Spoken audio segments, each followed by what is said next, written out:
आइए श्याम प्रेमियों, आज एक ऐसे भगत की कहानी सुनाते हैं जो अपने व्यापार में इतना लीन था कि उसे दिन दुनिया की कोई खबर नहीं थी। उसे सिर्फ पैसा पैसा और सिर्फ पैसे के बारे में चिंता थी। उसके घर वाले, उसके परिवार वाले सारे परेशान थे कि सेठ कभी कहीं नहीं जाता, सुबह से लेकर रात तक हर समय पैसे में ही लिपटा रहता है। बहुत दिनों से उसके इष्ट मित्र उसे कहते थे कि तुम हमारे साथ कहीं चलो, अपने बच्चों को लेकर चलो, लेकिन सेठ कहता इसके लिए काफी समय पड़ा है, अभी मुझे सिर्फ पैसा कमाना है।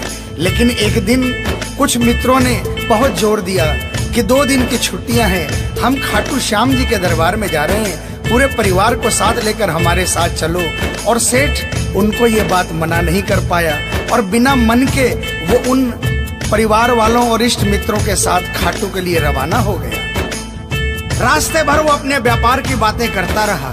उसे खाटू जाने की जरा भी इच्छा नहीं थी। लेकिन जब खाटू पहुंचा और बाबा श्याम के मंदिर में पहुंचा और जब बाबा से नजरें मिली, उसके होश उड़ गए। सेठ के परिवार वाले सारे दर्शन करके बाहर आ गए। वो सिर्फ 1 मिनट के लिए मंदिर में आया, लेकिन घंटों तक बाबा के दरबार में खड़ा रह गया।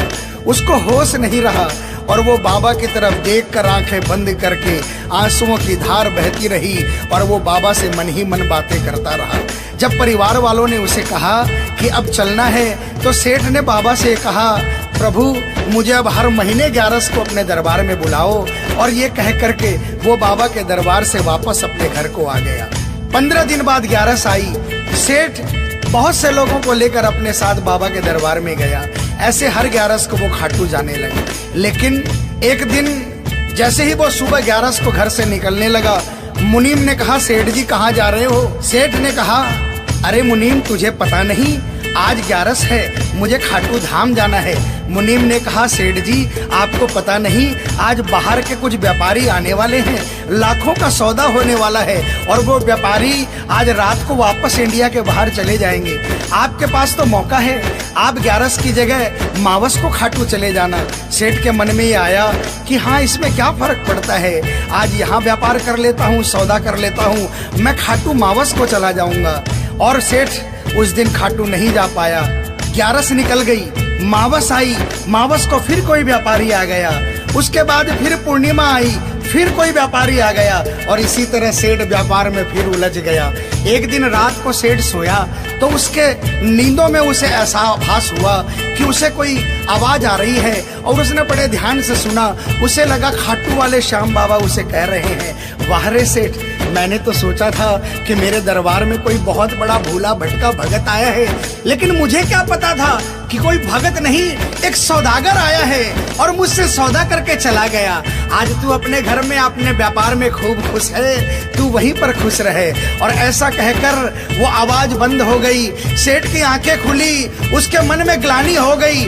उसने सोचा कि मैं आज ही खाटू धाम जाऊंगा और वो जैसे ही खाटू के लिए निकला, रास्ते में एक्सीडेंट हो गया। सेठ की दोनों टांगे रह गई।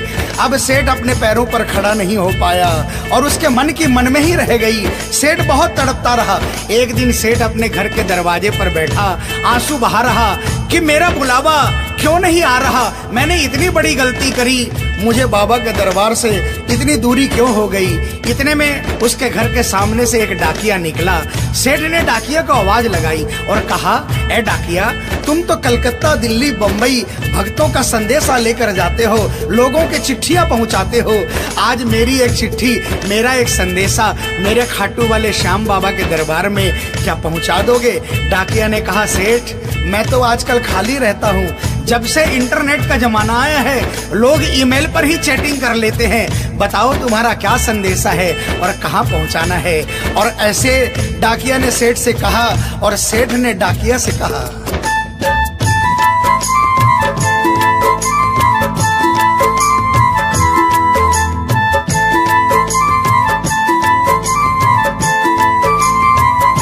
डाकिया जा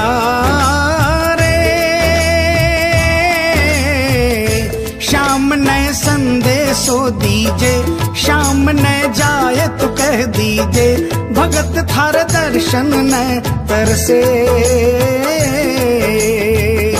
डाकिया जा रे।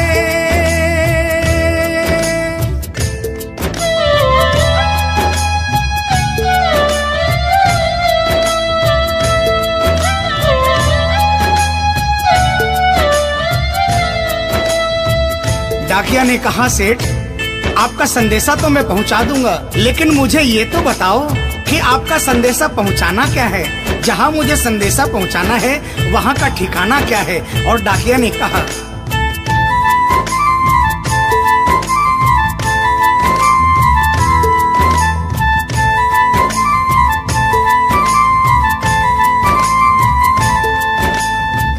कौन से गांव थारो शाम बस्यो है, इतनो माने बता दे सेवक रे।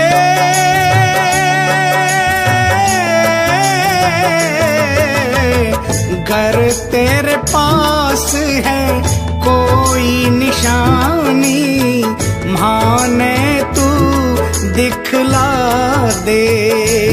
कैया जानूंगा पहचान, मैं हूँ छोरो अनजान। कैया जानूंगा पहचान, मैं हूँ छोरो अनजान। कैया शाम शु होसी मिलन, डाकिया जा रे।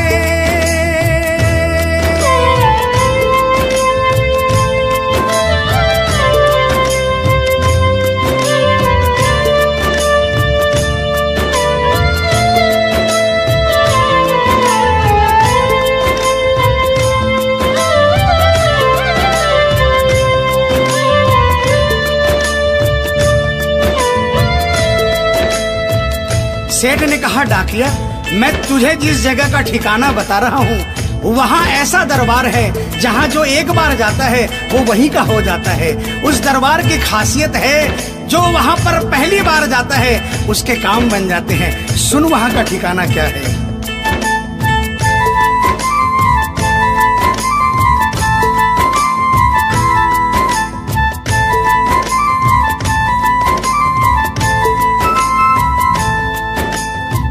खाटू में है श्याम जी को मंदिर, शिखर ध्वजा लहरावे। डाकिया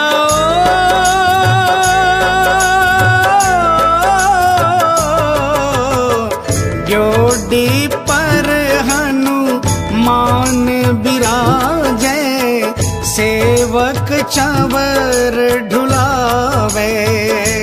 बाके नौबत बाजे द्वार, गूंजे हरदम जय जयकार।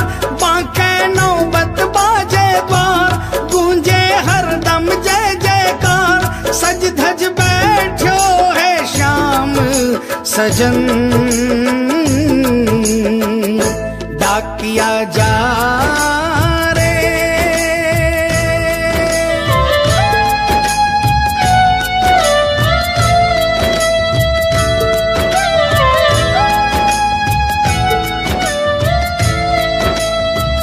डाकिया सेठ जी के यहाँ से निकल जाता है और वो खाटू धाम के लिए प्रस्थान करता है।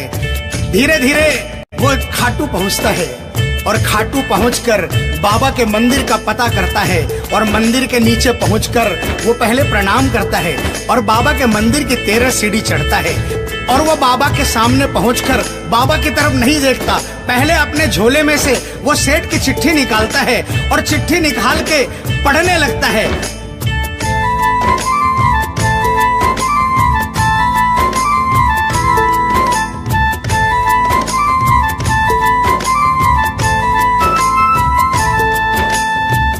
पहुँच गयो दरबार श्याम के, बोलन लाग्यो संदेशो।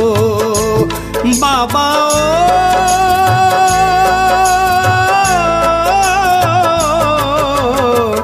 बन बैठो कद श्याम दीवानो, कुछ ना रयो अंदेशो। आखड़ ल्यासू बरसी धार, जैया सावन की फुहार।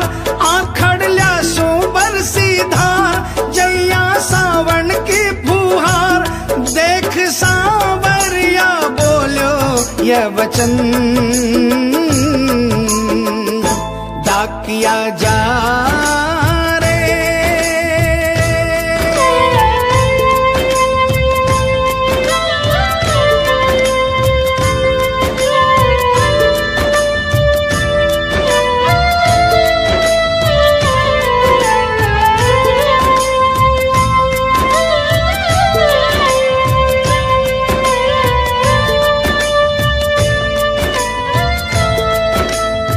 जो ही डाकिया ने सांवरे सेठ की तरफ देखा, उसके होश उड़ गए, उसकी आंखें बंद हो गई, आंखों से आंसुओं की अविरल धारा बहने लगी।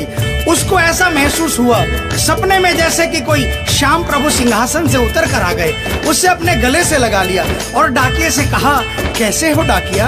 डाकिया प्रभु के चरणों में गिर गया, कहा, प्रभु आज मैं धन्य हो गया, इतने वर्षों तक आपके दरबार नहीं पहुंचा, आज सेठ जी के कारण मैं आपके दरबार में पहुंच गया।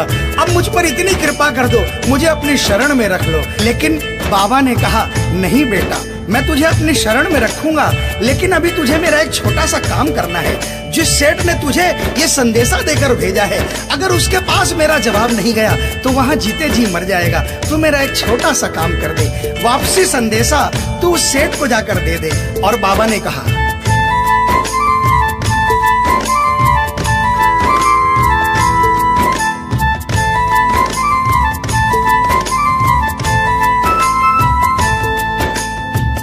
कह दीजिए तू जाए सेवक ने तेरो बुलावो आसी। सेवक रे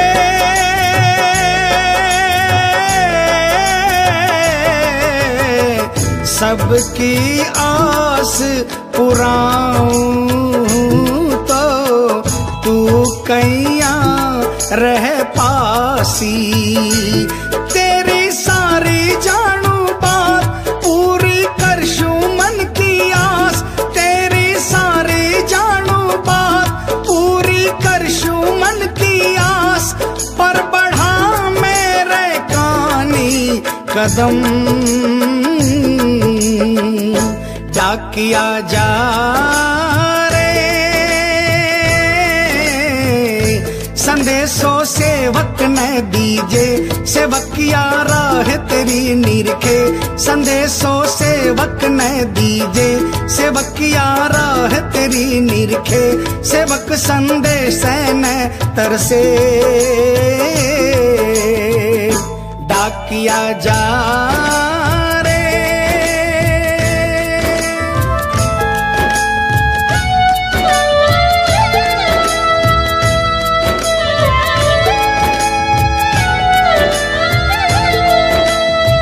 डाकिया श्याम प्रभु के चरणों में प्रणाम करके वापस निकलता है और वो आधी रात को ही सेठ के शहर में आ जाता है।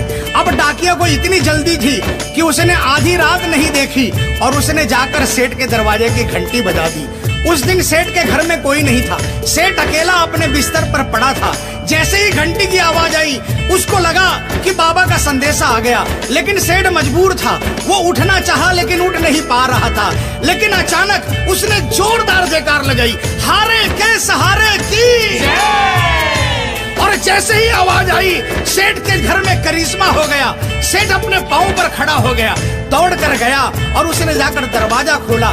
सामने देखा डाकिया खड़ा है। सेठ डाकिया के चरणों में गिर गया और कहने लगा, डाकिया जल्दी बताओ मेरे बाबा ने क्या संदेशा भिजवाया है। और डाकिया ने चिट्ठी निकाली और बाबा के भगत की चिट्ठी का संदेशा निकालकर सेठ के हाथों में थमा दिया। सेठ ने जैसे ही चिट्ठी देखी वो झूम झूम कर नाच नाच कर गाने लगा, आ आ आ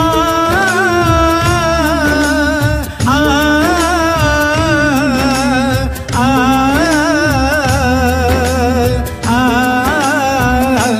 चिट्ठी आई है, चिट्ठी आई है, चिट्ठी आई है, चिट्ठी आई है, चिट्ठी आई है, खाटू से चिट्ठी आई है। बड़े दिनों के बाद मेरे श्याम धनी को आज, अरे बड़े दिनों के बाद मेरे श्याम धनी को आज भगत की याद सताई है। चिट्ठी आई है चिट्ठी आई है, ओ चिट्ठी आई है चिट्ठी आई है। सेठ ने वो चिट्ठी वापस डाकिये को थमा दी और कहा, डाकिया आप तो स्वयं बाबा से मिलकर आए हो, इसलिए बाबा का संदेशा अपने मुखारबिंद से मुझे सुनाओ।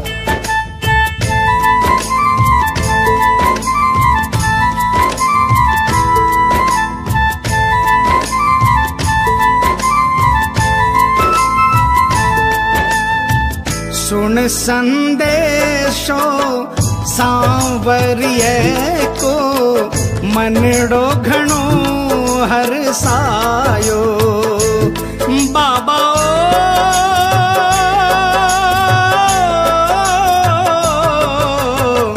बंध गया पाँव में घूघरिया सा, मन को मोरियो गायो। म्हारो श्याम बड़ो दिलदार, हो जाओ लेवन ने तैयार।